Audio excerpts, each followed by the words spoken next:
A mentor of mine once said to me, I had a guy working for me that he was the nicest guy, man. But he wasn't good. He would try and he would fuck shit up. I'd get so upset, dude. If you knew what you knew about him today, before you hired him, would you hire him again? And I said, nah. And he goes, exactly. Fire him. People, I find, are often scared to fire people. It's uncomfortable. You don't like the conversation. Oh, it's a horrible conversation. Yeah, it's like, oh, I don't like, I've come to learn that the most important thing you can do in your business is... I've learned that over the years. It's taken time to learn that as well. I think you find like a lot of people will convince themselves that they love what they do. Ultimately, you're going to spend, as an employee, as a business owner, you're going to spend the majority of your life at work. Imagine hating going to work every single day. What a fucking disaster of a life to be living. How do we establish that culture so that it's a place where people enjoy coming?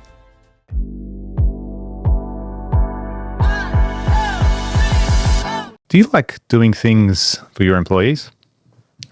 Like extracurricular things? Me? Yeah.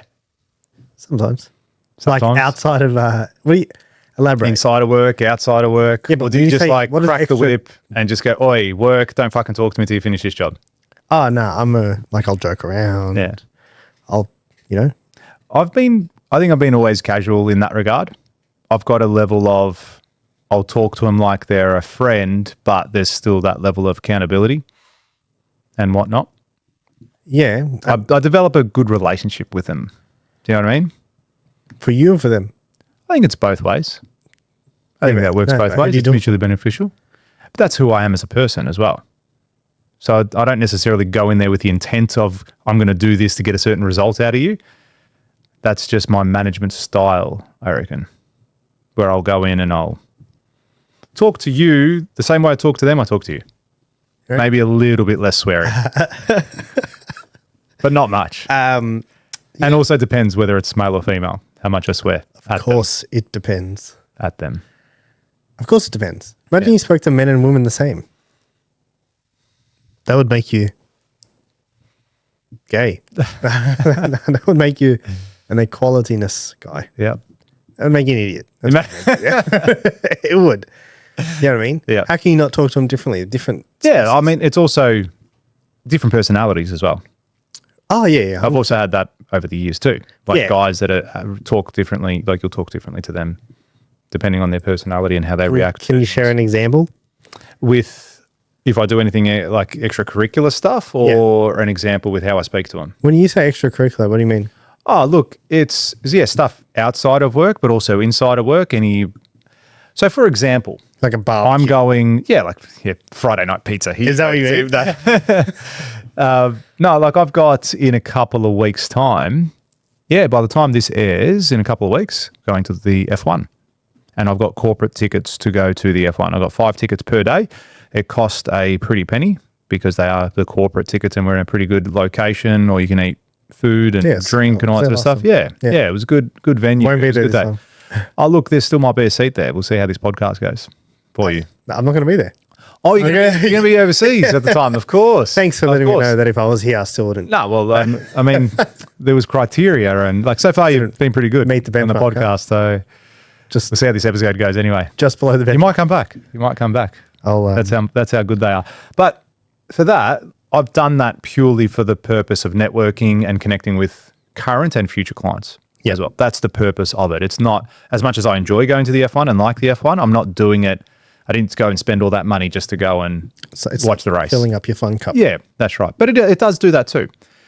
Now, I am taking on each of those days, so I've got Friday, Saturday, Sunday, corporate tickets, 5 tickets per day.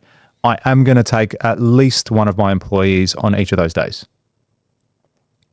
So you take someone from the team, so it's 4 days? Yeah, correct. And you'll take someone from your team on each day? Yeah. At least one? At least one. These tickets are, look, so full disclosure, I don't really give a fuck. Okay. It's $2,000 a ticket. Does everyone on the team get to go? No. So there's certain people on the team that will not get a day? Correct. I can't, I don't have enough tickets. Yeah, so I'd probably have to leave it for the senior. No, it's not even that. I just cannot take everyone. Otherwise, it'd be the team every day. You know what I mean?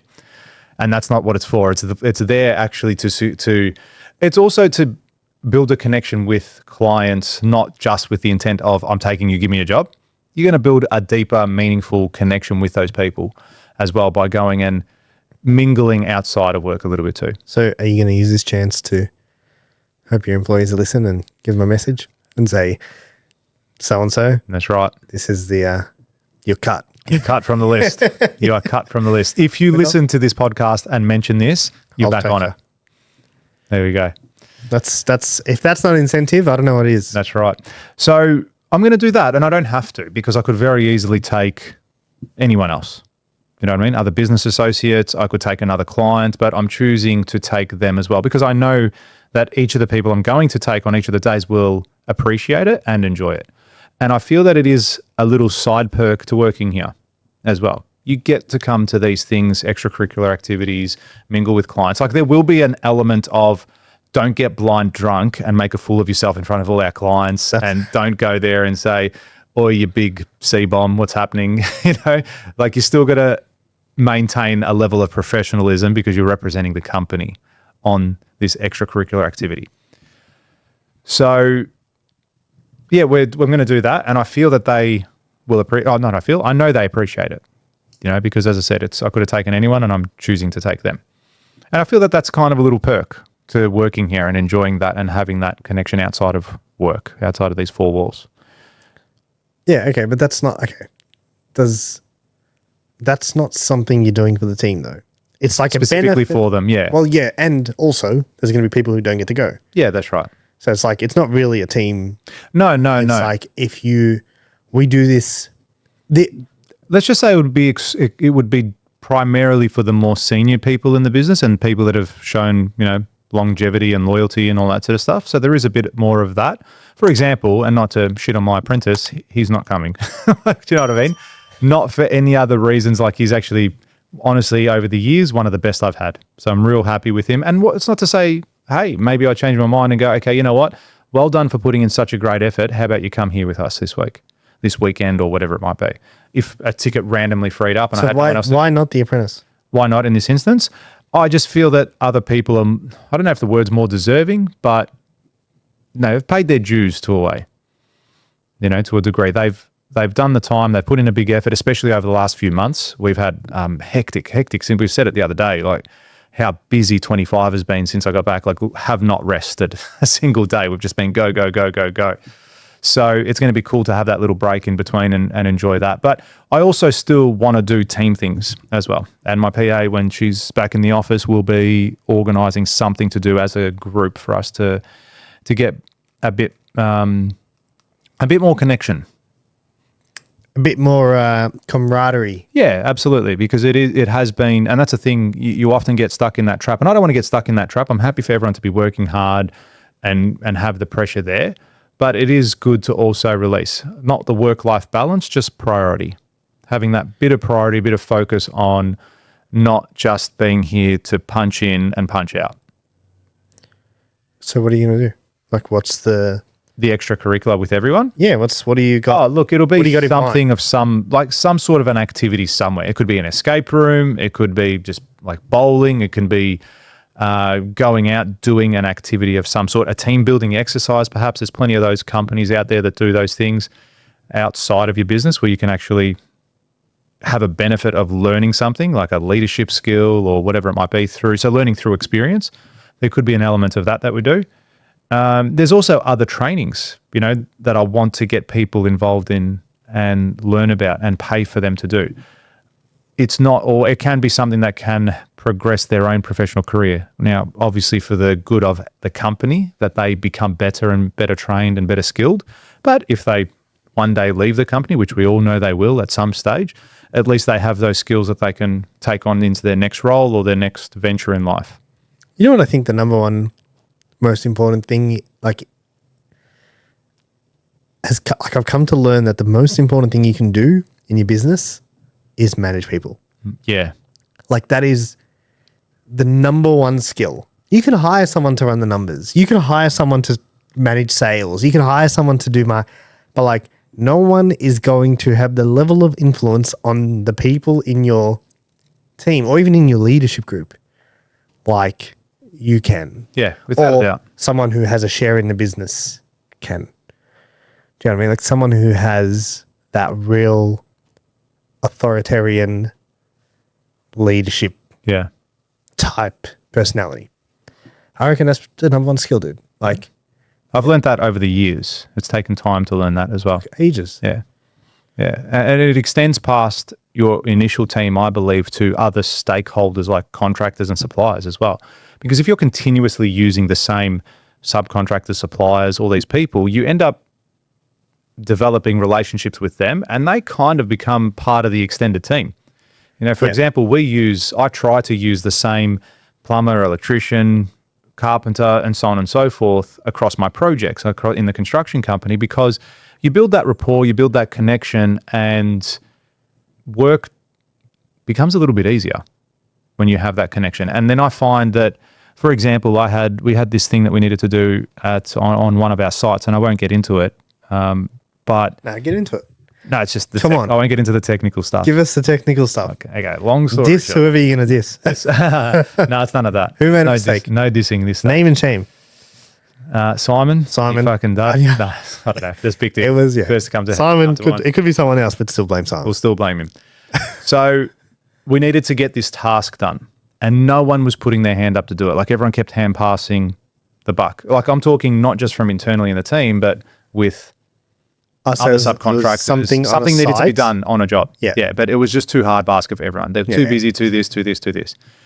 And it took me getting involved, but it wasn't just me doing the actual task itself. It was then convincing other people that they needed to do it and take ownership and responsibility. And that skill of me being able to tell them, convince them, show them the importance to be able to do it and to get it done, I think is something you do build over time. For sure. And it comes down to, as you said, managing people and being able to get the most out of them. And that's what happened in that instance. Everyone was passing the buck. No one wanted to do it. And I said, right, you need to do this for this reason. You need to do this because of this. I need you to do this. You need to help us out. I'm pulling in a favor.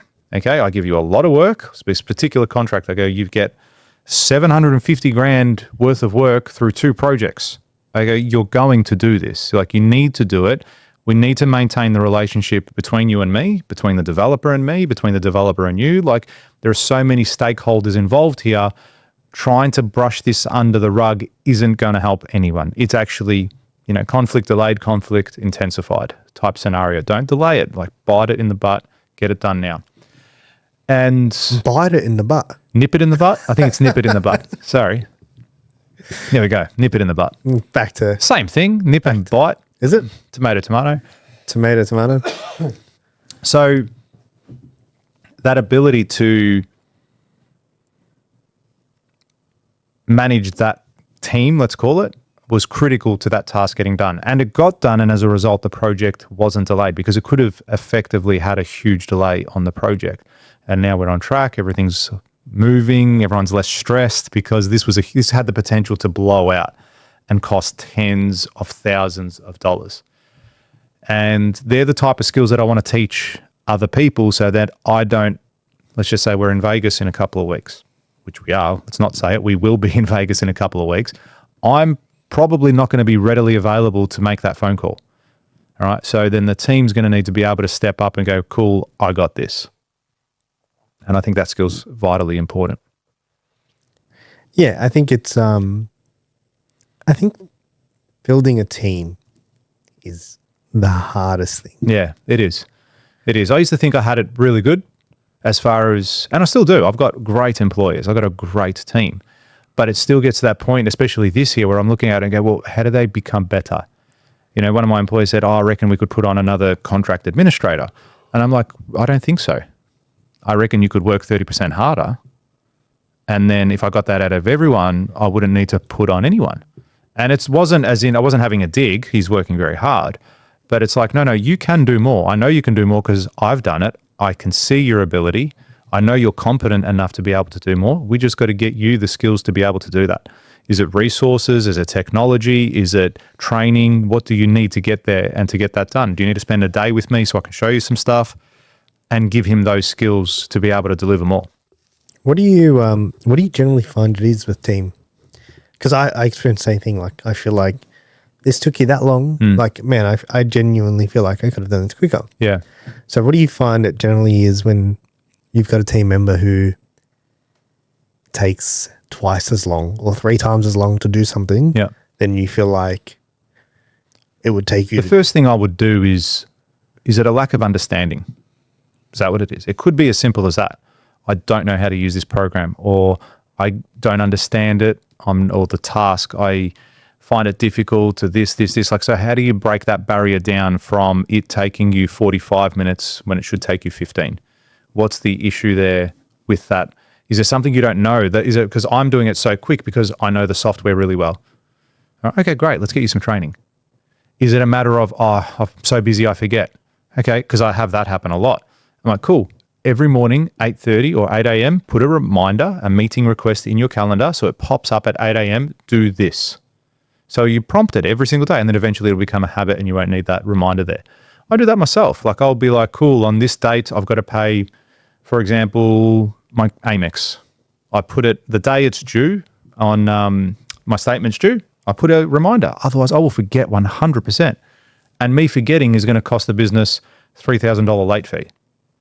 So I don't necessarily want to go down that path where I'm not accountable and just thinking, oh, no, I'll remember that I need to pay that on the 14th. I'll remember, because the 14th will come around and be like, what if you don't? Yeah. There's a consequence. What if something happens? What if you get distracted? What if you got a busy day? What if you're sick? What if? Yeah, 1,001 things can come up. So there's that aspect, and then giving them the tools. It's like, what was that app that you use? You were telling me the other day where you communicate with all your team and you have different chats about different projects and different things. Slack.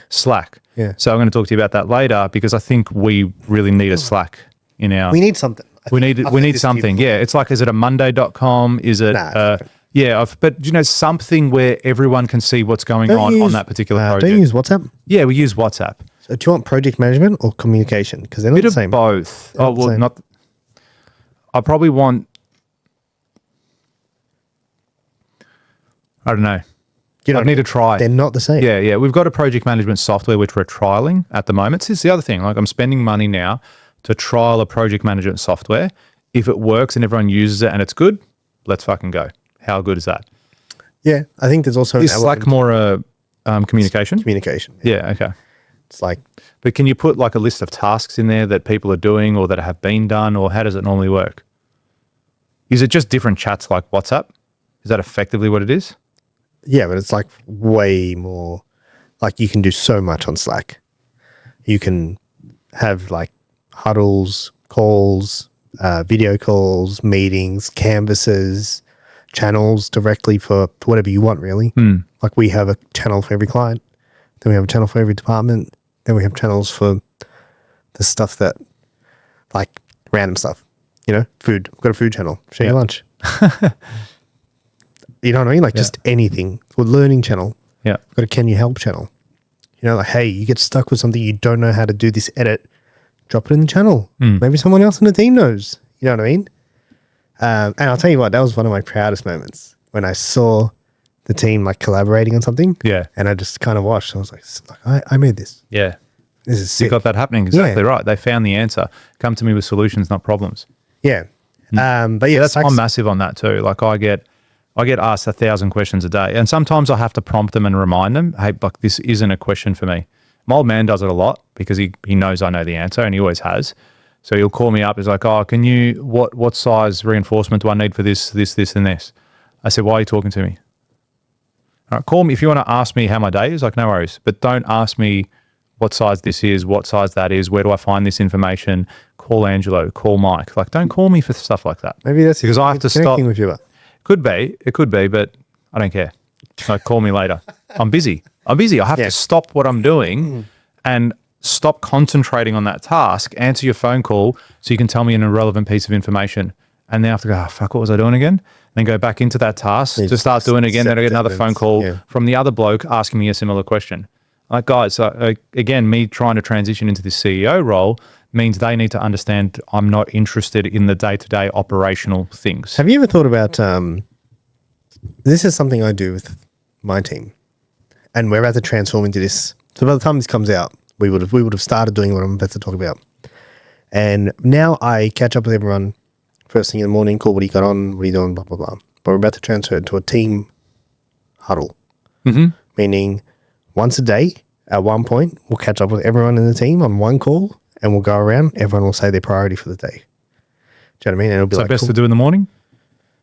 Yeah, maybe not first thing, because what it does is, well, I haven't rolled it out yet, so I'll let you know. But I've been told don't do it first thing, like do it a little bit after. Let people start their day, because then if there's any speed humps, hurdles, you can sort them out there and then. Do you know what I mean? It's like, cool, what do you need? What do you need? What's your priority? Cool, everyone knows where they're going, what they're doing. Cool, let's go, bang.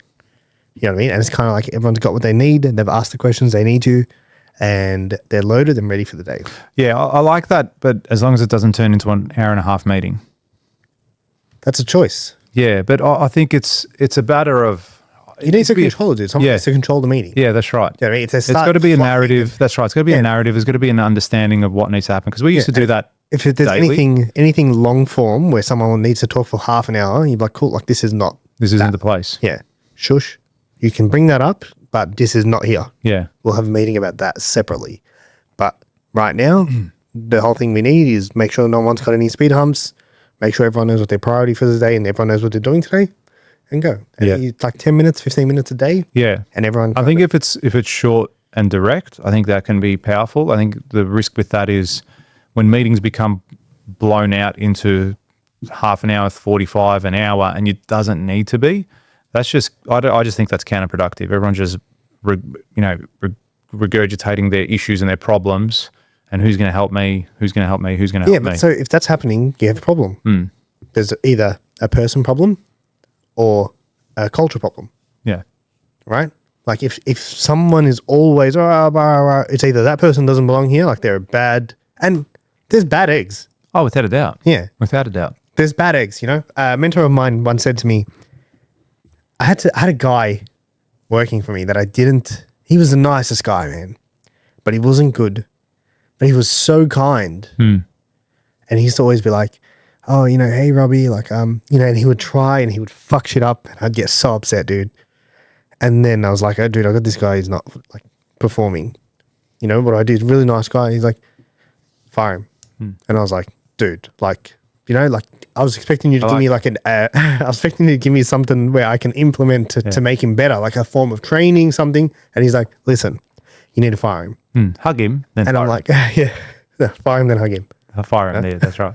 And then he's like, listen, he goes, you've been working with this guy for a while, yeah? I said, yeah. He goes, if you knew what you knew about him today, before you hired him, would you hire him again? And I said, nah. And he goes, exactly, fire him. And I was like, fuck. But I did fire him, but that stuck with me. And now every time I have a team member who might have that toxic energy or who might be a bad egg or sometimes they're just not capable. Sometimes they're a really nice person and have really good like behaviors and traits and they're genuinely a good human. They care a lot. But this is a business. Yeah. You know what I mean? Come hang out after business. You can come hang out. You're a nice person. You're nice to have around. But right now, we're trying to make money. Yeah. You know what I mean? And I always ask myself that. I'm like, cool, would I hire this person? Knowing what I know now, would I hire this person again? And if the answer is no, we move them on pretty quickly. Yeah, and I think you got to be quick with things like that. One of my mentors, again, similar concept. It's like fire everyone in your business once a quarter. Yeah, that's fire sick. all of them in once a quarter. Just go, you're fired mentally. Yeah, Right? You're not going to go. Don't walk in there just with a paintball gun, with a paint gun, and just shoot everyone. Cut. You're cut. So fire them once a quarter in your head, and then look at your list. Whether it's 1, 2, 10, 15 people, who are you bringing back that next day or that next moment? Fired. Okay, now let's recruit right away. Are you coming back? Are you coming back? Are you coming back? And if there's a no or a maybe there, then you really need to reconsider their position at the organisation. Yeah, I find, and I've had this with people before in the past, people that I've mentored in Builder Elite. People I find are often scared to fire people. Why? I think a couple of reasons. A, it's uncomfortable. You don't like the conversation. Oh, it's a horrible conversation. Yeah, it's like, oh, I don't like, I don't want to. As you said, he's a nice guy. I've got nothing against him. Okay. That's probably the first one. The second one is, I think the way the laws are structured here, everyone's nervous to fire people. As in... Yeah, you should have a structure. Correct. This is where your contracts are important. Yeah. This is where employee handbooks and company rules, and all these things are important. And you need to do particular things. Yes. Give them a warning. Yes. You know what I mean? Have it all documented. That's right. Because it doesn't. don't The day you fire them, unfair dismissal. that's right. And the day you fire them, it can't just be you're fired like that. You can fire, and this is the thing, right? You can fire anyone at any time. You can. You could say, well, a downturn in business operations. Yeah. You're fired. I don't have. It's not against the law for me to fucking fire you. I don't have enough work. You're gone. That's it. That's it. That's the only thing. Now, if you go out and hire that same role in the next day and they find out about it, or it's found that you've done that, yeah, then you could find yourself in a bit of trouble.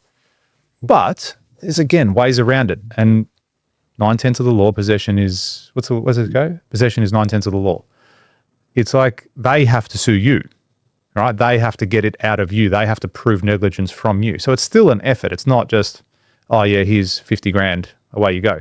And it's never going to be that either. No. Do you know what I mean? It's pay me 4 weeks' wage. Okay, yeah, fuck off. Don't talk to me ever again. So a couple things. I take it to heart now. I really, really look at my team, and as much as I like them, like I'm related to some of them, you know? So I'll look at it and I say that I ask myself that question a lot. So would I hire you back? And so far it's always yes, which is good. But it's not to say that there's been days where I'm like, you're a solid no. But that I think is also my own frustration sometimes when I get under the pump and people are just annoying me. So I got to step back a little bit and go, no, let's be serious. Let's look at let's look at the facts. And also having a GM in now is going to be helpful with that, because I'm getting a second opinion on that too.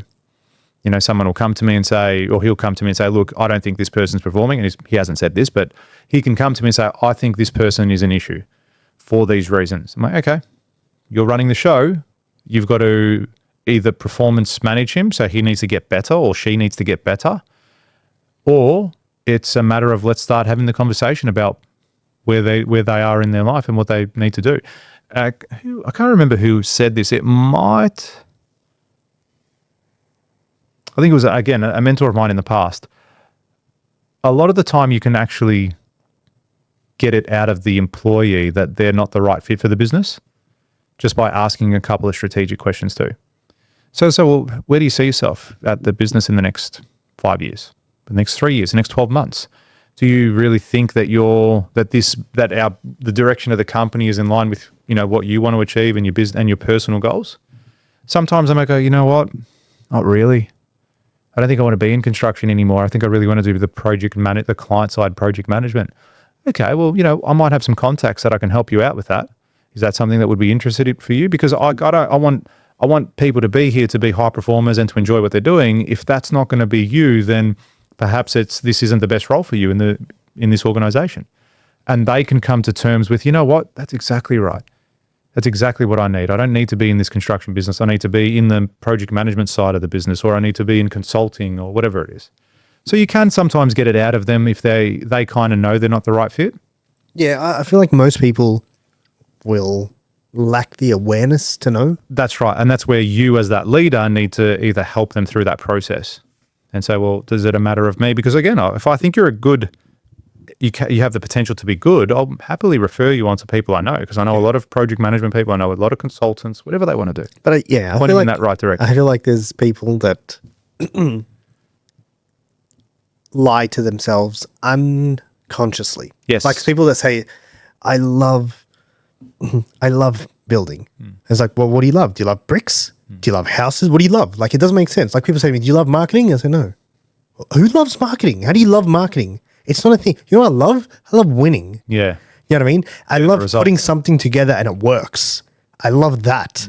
I love knowing that this level of success came from my doing. Yeah. I love that. Pressing the button and the ad goes live. Like, yes. Do you know what I mean? Yeah. Like, I don't love copy. Yeah. You know what I mean? I don't love, bricklayers don't love, I know bricklayers who love their job, but they don't love bricks. Do you know what I mean? It doesn't make sense. And I think you find a lot of people will convince themselves that they love what they do.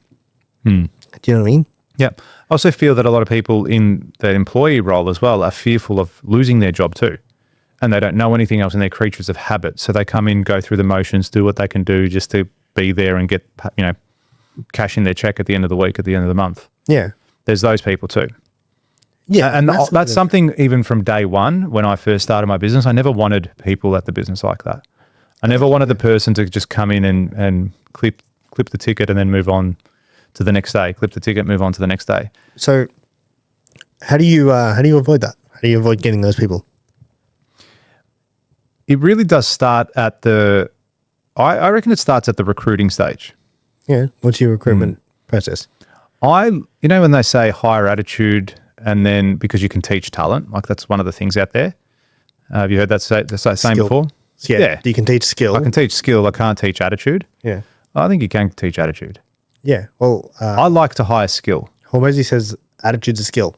Yeah, it is. It's a skill. It's like it's a skill. Teach it. Yeah. So I like to, when I'm looking at hiring someone now, I like to have a look at what skills they bring. Like what's their power? Do you know what I mean? What's your superpower? What are you really good at? Because if you're really good at that thing and I need that thing in my business, come in. Oh, he's an asshole. I can teach him not to be.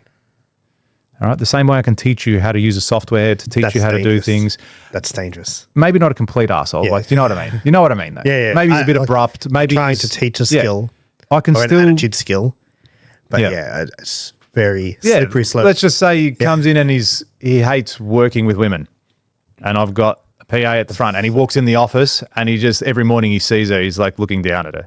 What the fuck are you doing here? Like that person's never going to work. I can't teach you to stop being like that. But there are certain things that I can teach. And I look at attitude as a skill now. And I think that's helped a lot in my decision making and how I go about hiring people. But, not to say I don't look at the attitude as well, because that is important. I'm just saying I value someone that's really good. Yeah. I look at it, I try to look at it like a sports team. When you look at it like a sports team, if I'm going to go and play in a grand final against the best team, am I hiring juniors or am I hiring the best talent that's out there? So I want to hire some talent. I look at the talent aspect. It influences my decision to put someone on. And then start to groom them from there. Because as I said, the way I interact with people, I think I've got good people skills in the sense that I can communicate clearly. I can send my message across. It's not in a way that's aggressive or derogatory or anything like that. It's not authoritarian. This is what we need to do because this is what's the best for the company, the team, and no one is above that. No individual is above that. And people buy in. And I think you can tell within the first few months anyway if people are good or not, or they're not. The probationary period. Yeah, man, exactly right. I think I've spoken about this before, but I hired a PA and I fired her in 3 weeks because she came to me one Friday night or one Friday day saying, hey, I just wanted to have a chat with you, to the role, I want to work from home a couple of days a week or 1 day a week. And, I clearly said that this is not a work from home role. I need you here. I need you working. I need you committed. And then a few other things that she wanted that I never agreed to, that I never did, that I specifically said, this is what the job entails. And she's like, oh, it's not what I wanted to do. Can you change it up? Can I do this? Can I do that? And then she told me that on Friday. I said, look, again, trying to take responsibility. I said, let me think about it. Let me see if that's within my power to do. I mean, everything's within my power, but if that's within the realm of me gifting you or giving you and it doesn't affect performance, ability, what I'm after in the role, I'll make it happen. I went home that night. I thought about it that night. I thought about it in the morning, and at 10 a.m. the next day, she didn't have a job. I said, don't come to work on Monday. Thanks for your help. 3 weeks in, 3.5 weeks in. But then I hired someone else and they were perfect for the role. Superstar in the role. So for me, I look at that and go, well, it's a blessing in disguise, but it shows I could have very easily said, oh, fuck, I need someone to do this. Okay, just stay. I'll get you 1 day a week at home. You can do this, and so on and so forth. But no, I didn't accept that standard. I didn't want that in the business. And as a result, I was happy to let them go. Now, they kicked up a little fuss as well. Oh, I want this. You can't, you need to give me a week's notice, all that sort of stuff. Yeah, cool. You will be entitled to everything in the contract. Nothing more, nothing less. And that's it. And then moved on. And I don't know if I finished my story before, but I had a few people, I've had mentees in the past come and speak to me and go, oh, this person's giving me grief. I'm like, fire them. I had this one guy and he's like, oh, this guy's this, he's this. He goes, I think he might be stealing, I can't prove it, but it's like obvious he was the only one there, and now those items are no longer there. Why can't and they all these prove things? He just couldn't. He didn't have any. He couldn't catch him red-handed. No cameras. Nothing. It was a kind of just an obvious thing. From what he told me, I go, yeah, look, it sounds like he has. You can't prove it, but it sounds like he has. He was saying how I feel like I've worked in a workplace where they've set up someone like to steal, and that person's taking the bait. That's entrapment, isn't it? Is that illegal? Is entrapment illegal? Does anyone know? And when I say anyone, Iggy, is entrapment illegal? When I say set them up, what I mean is put them in a position where they knew they were going to take advantage of the situation. Yeah. And caught them. Yeah. It's like the people that put, like, they steal the lunch out of the fridge, they eat other people's lunch, and then someone puts a laxative in the food to catch the person that ate it. They just send an email out to the person that ate my lunch today, just so you know you'll be on the toilet for the next hour and a half. Yeah, good luck. Yeah, good luck. All the best. I've never had any issues like that. No, never. I think it's very weird if you're eating someone else's lunch. It's very weird. Yeah. So, I mean, it could be good food. Who knows? Make your own good food. Who knows? Crazy people out there. Back to what you're saying. Back to what I was saying. And this guy just needed to go. And I was like, mate, everything you've told me, I go, you need to get off this fucking phone call with me, call him up, set up a meeting tonight, bring him in and let him go. He's no good. He's no good. Just based off these things that you've told me, that's instant dismissal. Like, he did some things that he was telling me. I'm like, mate, no, you shouldn't be doing that in the role. That's not the right thing by the company, and he's done the wrong thing. He's told a client to fuck off. He's done whatever it was. That's instant dismissal. If one of my employees went off at my client, I would fire them right there and then. I don't give a fuck. You want to go to Fair Work? Tell them to come here. Call them. Give them my direct number. I'll tell them to get fucked too. All right? Because if you're going to do that to my business that's detrimental to the organization, mate, you're gone. You're gone. Straight up. But anyway, he didn't call him in. He didn't fire him for another 5 months of this shit. And every mentee, every time I was talking to him, I'm like, have you fired him? No. Fired him? No. Are they avoiding conflict? What's the... I don't know. He needed him. Because if I get You don't need him, him. You don't need anyone. You don't need anyone. Exactly. If he goes, if I get rid of him, then who's going to run this job? Who's going to do this? Who's going to do this? You hire someone. Exactly. Or fucking do it yourself. Like, if you have to for a few weeks, for a few months, whatever it is. Like, they're the best. They're the best experiences when they happen. Yes. Because it breaks the belief. Yes. You know what I mean? Of the, I can't, I need, and then, because what ends up happening in most of those situations is they hold on to the person for too long, and then the person quits. And then or they do, or it gets to a boiling point, and then they fire them. They do get rid of it. But I feel like most people never pull the trigger, and the person ends up leaving. Yeah, you know what I mean. And then they see that that person left anyway, caused all this havoc for however long we kept them here for, longer than they should have stayed. Yep. And we can survive without them. Yeah, you know what I mean. Oh, they left, and the doors are still open. Yeah, do you know what I mean. And it's like, yeah, because you can. That's right. No. And if you've got a business that's heavily dependent on one person, you're making a mistake. It's like if your business is heavily dependent on one client. Do you know what I mean? You're making a mistake. Yes. You need to make sure that no matter anyone could drop dead tomorrow. Anyone. Mm-hmm. You as a director could drop dead. Your biggest client could drop dead. Your number one employee could drop dead. Like, anything can happen. By the way, did you see that plane that flipped upside down? I saw something today, random. And how the fuck did you go from someone? Oh, because people were dying. Yeah, okay. No one died doing that, by the way. But no, that's where my mind went. And it's all in America, where we're traveling in a couple of weeks' time. Fun. All these planes, they're all fucking in America these days. All the planes are like shitting themselves. Yeah, might swim. That's so entrapment is not a legal defense in Australia. Okay, it's not a legal defense. Yes. Oh, so you can't say this was entrapment. Oh, okay. Is that right? Yeah, so you can't say it was entrapment. Yeah, okay.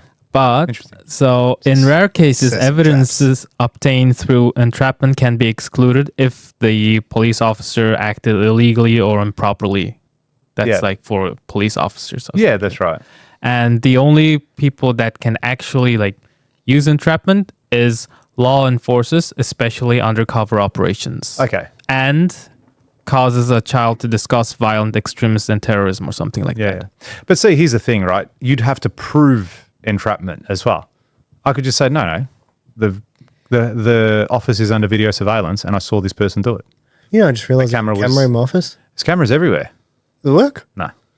I mean, yes. Of course they work. Working. Of course they work. I noticed it yesterday. Yeah. I was like, that camera been here the whole time? Yeah. So where were we with that? Yes. So he ended up firing him like 4 or 5 months later, and I had another meeting with him, and he's like, yeah, this. I'm like, mate, what are you doing? Do you know what I mean? I go, look how, like, if you had listened to me 5 months ago, I go, you'd be feeling what you're feeling. He's like, yeah, I know, I should have done it. I shouldn't have done it. I said, well, mate, like, you don't want to listen. That's your fucking point. That's your prerogative. You do what you want. But he had to go through that. In saying that, I also had to go through that. As in, not fire someone that I knew I should have fired. It happened like 3 years ago, something like that as well. And it was similar scenario. We're like, oh, I just need him to do this one thing. And you said it best the other day. It's like they do one really good thing and it's like, okay, good. You know, if you get all the shit. Yeah, he justifies. And that's what this guy kept doing. Else. He would do 5 shit things and then do one really good thing. I'm like, okay, fuck. You know what you're doing. He was actually a really good tradesperson. Like, no, he was very knowledgeable. He was one of the most knowledgeable builders I've ever met. Like, he knew shit that people have forgotten. He just knew it. But when it came to execution, he was just so scattered with, he was a yes man. He's like, can you do this? Absolutely, I can. Can you do this? Yes, I can. Yes, I can. And then he did nothing. Or he'd do 60% of everything and never finish anything. And then it ended up becoming an issue because it wasn't finished. And then he's like, I'll go do 5% here and then run back here, go do 5% there. You know, multitasking. Multitasking is a myth. It's bullshit. Start a thing, finish a thing. Like, I had arguments with him on site. I'm like, what the fuck are you doing? Stop it. Finish this. I don't want to know anything else except when this is done. And then when I got rid of him, which wasn't too much longer, too much further past the point, that was it. I was like, okay, good. Just get someone else in to do it. Someone else knows how to fix that. He's not the only person on the planet. Yeah.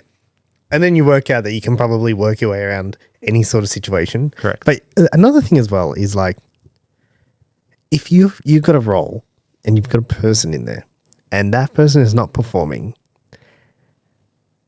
personally, I've never not performed in a role. I've hated roles I've had, but I've never been like, oh my God, I'm going to get fired. But okay. I would imagine that, have you ever been fired? No. Yeah. So I would imagine that if that's your case and you're going in and you're panicked every day, think about what you're putting that person through. You know what I mean? They're going into work knowing they're not performing, knowing that they don't like their job, knowing that their boss probably hates them because the output's not there. That you're making that person live in that state full time because you don't have the courage to have a conversation that's a little bit uncomfortable. That's a different way to look at it, isn't it? It's like... But very, very valid. Yeah, and you think you're a good person for keeping them on? No, you're not. You're not a good person for keeping them on. You're holding this person in a... Yeah, it's not serving them. It's not serving you.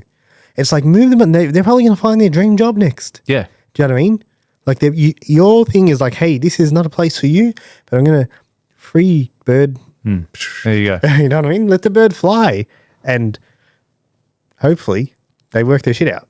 But it's no longer your problem anymore. But you holding them there and making them feel like there's a place for them when there isn't, I think that's a big mistake. And I always look at it like that and think, okay, we're not serving this person anymore. It's just, no one's winning. Doing a shit job. We're holding you here. Like, you know what I mean? Yeah, that's right. It's lose-lose. And absolutely. I'm all about win-win. Collaboration. 100%. So what would you do now? So, okay, we've been on the top. Ultimately, what we're circling around is culture within your organization. Yeah, I think culture is all about that. And that's what we're trying to get out of everyone. How do we establish that culture so that it's a place where people enjoy coming? Because ultimately, you're going to spend, as an employee, as a business owner, you're going to spend the majority of your life at work. Imagine hating going to work every single day. And I'm sure there's people listening to this that hate their fucking job. Of course. I'm sure there's people that listening to this that do not enjoy going to work every single day. What a fucking disaster of a life to be living. Horrible. Every day you hate it. You live like for the weekend. You hate most of your life. You get to Friday afternoon and you're like, how good is it? The weekend. Yeah. And then you get to Sunday night and you're like, fuck. Your shit's broken. Shit's broken. You're living most of your life in agony, I guess. Yeah. Like, you know, in doing That's something a lie. you hate. And they're like, oh, you know, I've got bills to pay. Like, but why can't you pay those bills doing something you at least enjoy or at least get more enjoyment of? You don't borderline hate. Oh, it's all I know how to do. That's a limiting belief. Like that, oh, you do? yeah. Yeah, 100%. 100%. And they would claim that they like their role. Like I was saying before, they claim that they would like their role. And it's like, you can't like this. Like, not in the sense of they're missing what they like out of it. Like, I'll give you an example. I got a friend who does bench tops. Yeah. I say friend if he listens to this. He'll know who he is if he's listening. Anyway, he does bench tops, like does some cool work.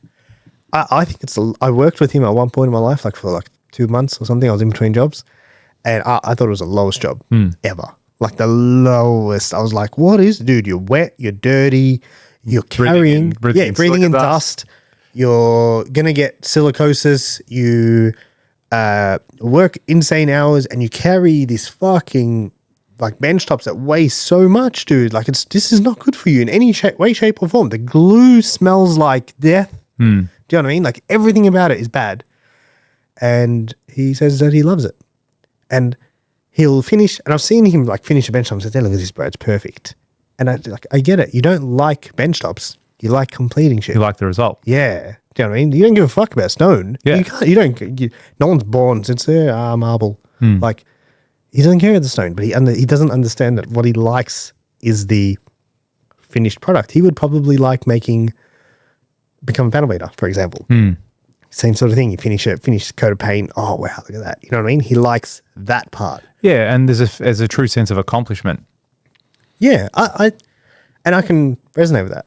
Like, I like the feeling of finishing something. Yeah, me too. I mean, that's what I do every day.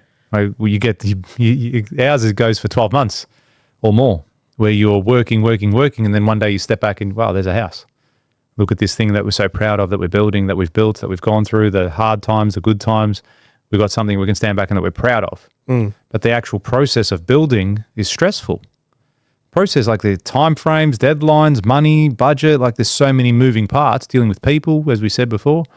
There's so many moving That's parts. what I'm saying. Like, how can you like, not to say that you hate what you do, but like, how can you like the actual building? Like, you like something that you get from it. Yeah. Not if I said, okay, cool, just go and, like, people, another one is like video editing.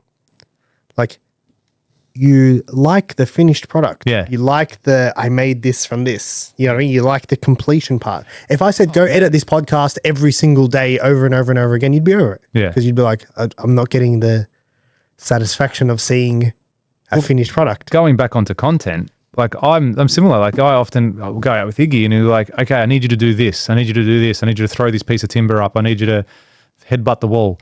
And I do these things. I don't like the process of doing that. Okay. But the actual filming aspect of it. But when I see him put that shit together, and I'm like, that is sick. How did you do that? You zoomed in my ear, and now I'm on a phone, and now I'm out of space, and now I've got a building coming out of the ground. Like, how did you do that shit? That's cool. That gets me pumped up, and I want to share it. I want to tell my parents. I just want to go to a random on the street, go, hey, look at this. He's like, don't touch me. Yeah.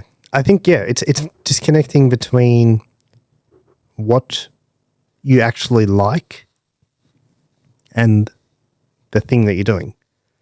And I think most people can't do that. And they'll convince themselves, I like this job. No, like, you know what I mean? Yeah. I've always wanted to be a builder. I've always wanted to, like people would say, oh man, I just love social media. And it's like, you don't, bro. Like, you don't. What do you love about it? Well, go kiss Zuckerberg if you love it so much. Like, you know what I mean? It doesn't make any sense. I just love it. Like, it's like, you lack awareness, my friend. Yes. Come here. Come here. Come on. Listen to the pod. Listen to this. Come here, press that red button and subscribe. Yeah. Because if you do that, you get some awareness. Last time you said to get some awareness.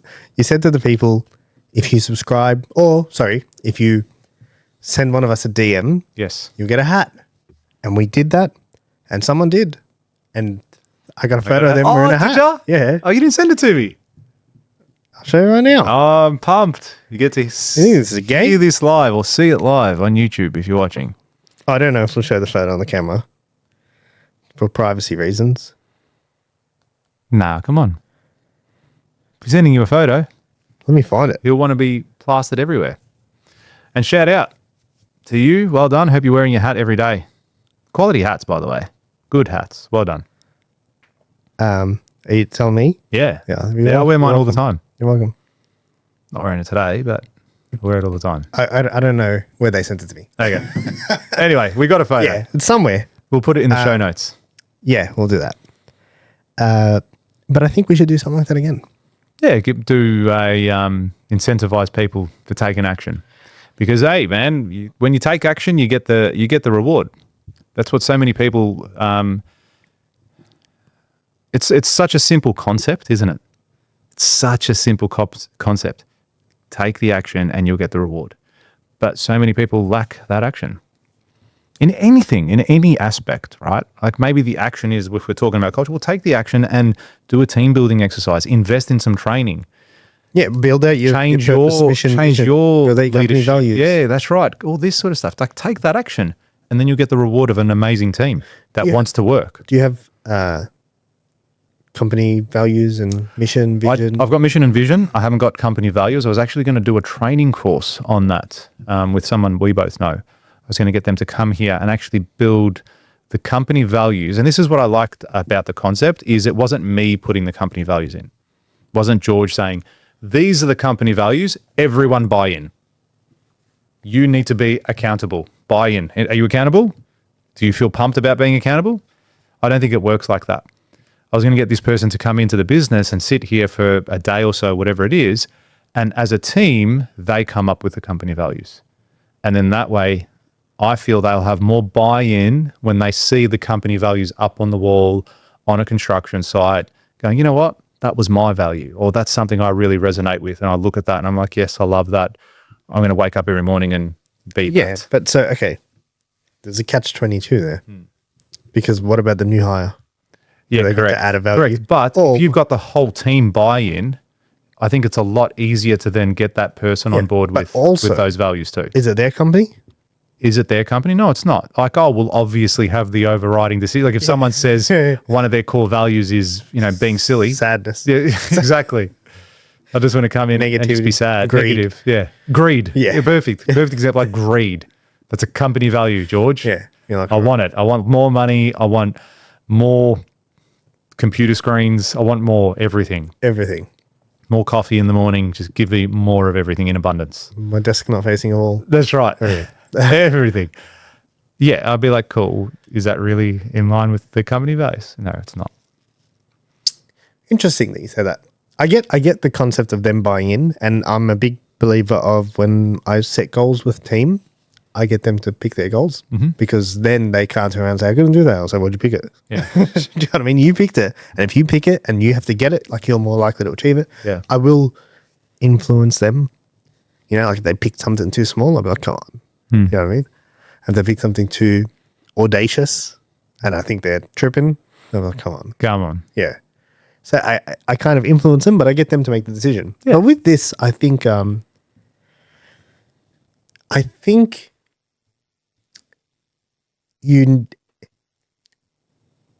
I don't know. It goes two ways. Like if you had a board, I would understand. But I think your team and your board are not the same people. No.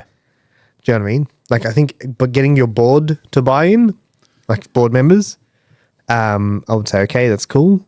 Because then it's like these are essentially people at the highest level in the business.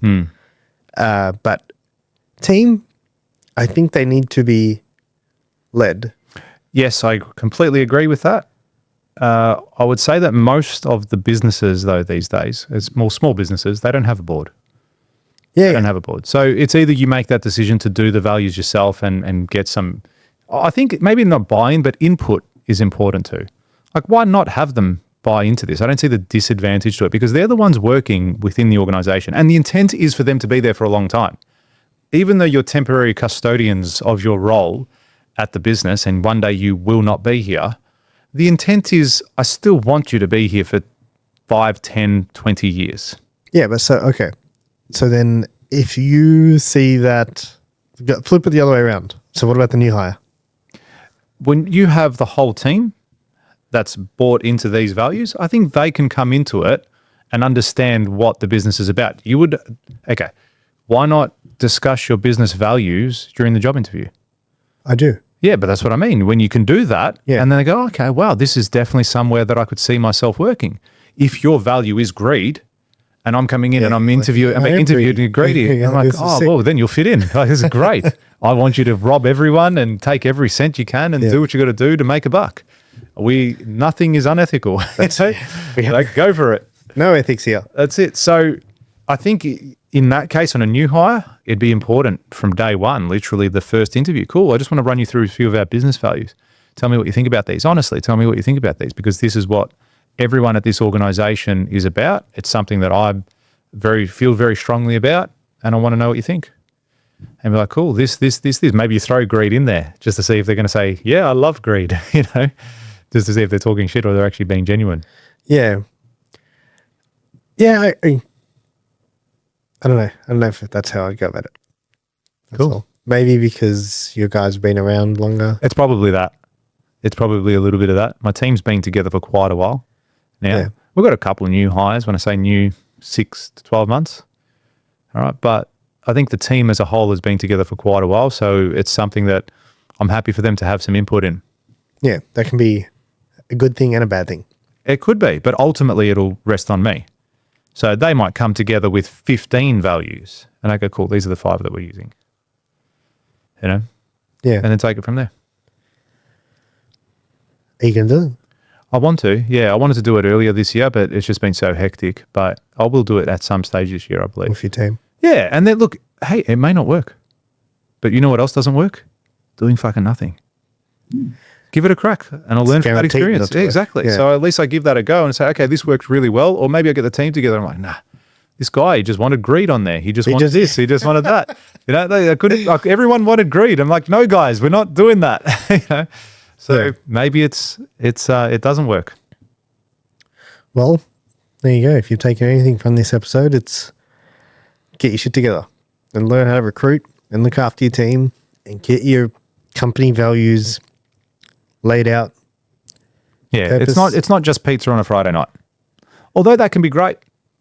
Everyone come to the office at 2:30 on a Friday. We'll have some drinks, we'll have some chips, we'll have some food, we'll talk some shit. Like that. I like it too. But a lot of people just go, here, this is you've been working for 60-hour weeks, here's a pizza. It's not, it's going to get to a point like, man, I just want to go home. I don't want to eat your fucking pizza. But as I said, it can be good. If you've got a bunch of people who don't want to hang out, there's some I think some people are like that too. Like some people are going to want to come in, do their work and go home, and that's okay. Like it's fine if they're good at their role and they're not disrupting anyone. Correct. I think there's I actually had a girl work for me years ago that was like that. She was very quiet, lovely girl. Yeah. And she would come in, do her work, then go home. And she was like very competent. She wasn't bad, but she got to a point where no, it didn't get to a point. She actually ended up quitting because she found another role. And this was during the COVID years as well. So it was kind of restrictive in as far as where I was doing everything. Like me, there was no room for promotion at that time. Like during the COVID years, I didn't promote anyone at all. But also I never got rid of anyone either. Never got rid of anyone, never reduced hours, but I didn't then go, oh, here's an extra 10 grand. So I think she just found another opportunity that she went to. And I think it was better suited for her and what she was doing and what we're about in the business. But yeah, she was very much like that. Just wanted to come in, do the work and really good at it and then move on. Yeah, I don't reckon there's anything wrong with those people, dude. Me either. I think you don't have to hang around and have pizza if you don't like hanging around and have pizza. Oh, it wasn't more that. It was more that she was just head down, bum up, just working. So you better. Yeah. She's looking for a job. Yeah, what's wrong with that? I can't be rap for that. Nothing. Yeah. Do the work. Yeah. See, her values would be very different from some of the other more bolder personalities in the business. Do you know what I mean? They'd be like excitement, ambition. And she'd be like, oh, just don't talk to me. Calmness. Quiet. Calmness, stillness, zen, feng shui. I think that's going to be an interesting exercise. Yeah, me too. Me too. I'd love to hear how it goes. You know what else? You know what else I'd love? What? I'd love if people hit that subscribe button. How much would you love it? What if tomorrow you woke up and you texted me like, oi, 300 new subscribers right now? I'd fry up. I wouldn't know how to deal with it. We get 10 comments on a YouTube video and I call you. Yeah. It's blowing up. Yeah. It's blowing up and going viral. Going viral. It's funny. Call Mr. Beast. Tell him we broke the code as well. I don't know. Is there anything we can do for the people that are listening? I think we do enough. Hey? I think we do enough. Yeah, but you can always do more. You could always do more. The reason I say it's like, okay, put it this way. I'm not going to you want to subscribe. You don't want to subscribe, don't fucking subscribe. Like, I reckon. I'm not going to go, oh, you take a hat every single week, you have a Mars bar, have this. We want you to subscribe because we know of the benefit that it will have to you and your business and your life. The two things we've sent out. A hat and a Mars bar. That's exactly the two things. Exactly. The two things we've posted over the course of 73, 74 episodes, a Mars bar and a hat. But, we want you to subscribe because we know of the positive benefit that this podcast will have on your business and your life. And the more people that subscribe, the more people we can reach to help in their business and their life. Yeah, so you need to share this. What do we have to do for you to share this? You know what I mean? What do you have to take away from this episode, from everything that we've ever, and if you haven't listened from episode 1, go listen to episode 1. There's some absolute bombs that we've dropped over the last 18 months. Some really good stuff, and we'll continue to bring every single time. Now we've got a dedicated studio. If you're not watching this on YouTube, get on YouTube. Subscribe to the channel. Check out the studio. It is dedicated. And kudos to you. Well done, Mr. Robert. Me? Yes. For what? Well, just sticking it out, enjoying the conversations. Oh, it's something to be celebrated because day one was in my old office in a boardroom. We had to set up the podcast equipment, the cameras each and every week. Now we've got the tripods in the corner. Everything's doing itself. The mics are here. We've got a nice neon sign because it was never a real podcast without a neon sign. Thanks to my lovely wife for the Christmas present. Even though it doesn't change colors, it's okay. We've gotten over that. We've had a discussion. We've gone to therapy. We're happy with the white and the black background. You've decided. Robby came in on the weekend and sprayed all these wires black, so the contrast looks fantastic now. But we've come a long way. A long way from early days of let's just start a podcast to now having a dedicated room in our office, in our brand new office. It's also been small iterations. Yeah. Do you know what I mean? Like it was like, okay, cool, let's do this. Okay, cool, let's do that. Hey, we should probably have something to talk about. Hey, let's do this at the start of the episode. Hey, let's start doing this now. Hey, do this with the mic. Hey, don't put the thing upside down. Hey, let's get a neon sign. Hey, let's move to this office. Hey, let's get 3 angles. Hey, get this camera. You know what I mean? It's been a use like this. you were trying different things each and every time. And you're going to need to do that in your business to try different things each time. Like we're saying now, I'm going to have the team's buy-in. Will that work? Hope so. We'll tell you. Yeah, we'll tell you. Well, maybe it doesn't. Maybe I'll walk away going, how good was that? I've got my set business values, even though I know in my own head what I want the business to be representing. We've got a whole bunch of set business values that everyone can look at and everyone can talk about and we can implement and now live and breathe it. Or we turn around and say, look, that exercise cost me $5,000, didn't work out. I'm going to do it this way. And then that way takes off and then that way works. You need to try things. You need to take some risks in your business. You need to take some risks in your life because that is how you're going to get ahead when you do the same shit that everyone else does. Because I guarantee you, I've had rooms full of mentees of 20, 30 close people who are being trained by me. Go around the room with every single one of them. How many of them do you reckon have their business values? I've done this with a room full of people. No one. No one. Yeah. No one. Yeah. It is zero. And for those of you who have done it, I reckon it would be a very small, so it'd be a small percentage who have done it. Yep. And then it would be an even smaller percentage who can recite it. And maintain it. Yeah. That's you know what I mean? People are just like, what are your values? Like, 1 sec. And I've done that. I've done that too. Yeah. Do you know what I mean? And 1 sec, let me get you find my get on the website. Google Doc. Yeah. Yeah. Do you know what I mean?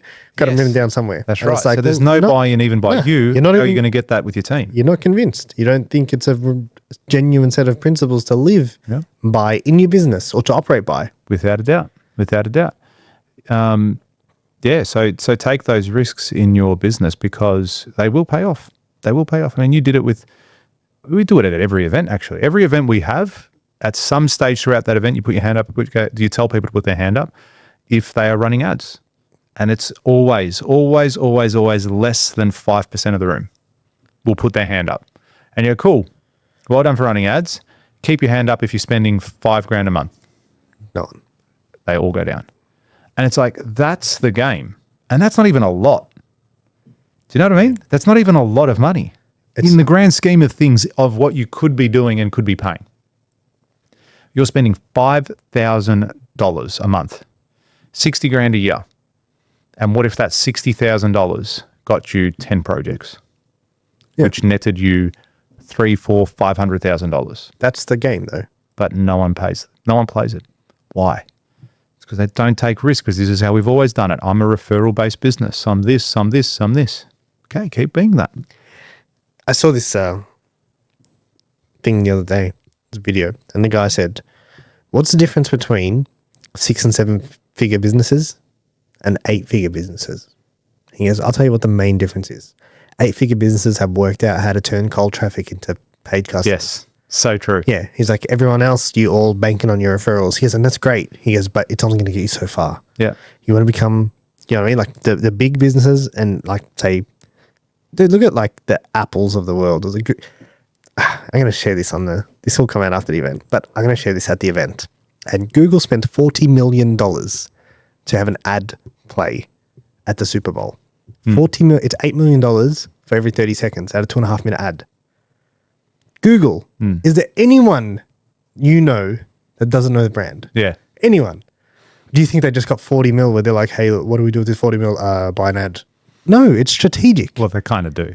Yeah, but they've got the money there. Yeah. Of course they've got the money there, but like they don't have to spend it on that. No. They obviously understand the game. They understand the game. Yep. You know what I mean? 2.5 minutes. Prime most time. Expensive ad in the world, I think. Yeah. Most eyeballs on the TV at that time. Everyone, like, man, I would tune into the halftime show and the ads more than I would the game. Honestly. Yeah, and you got to ask yourself, what do they know that I don't? Go and Google Super Bowl, the 2025 Super Bowl ads. And I guarantee you on YouTube, it'll have hundreds of millions of views. I've watched it, sick. But I mean the views on it. So people's eyeballs, it's not just the actual live event going on.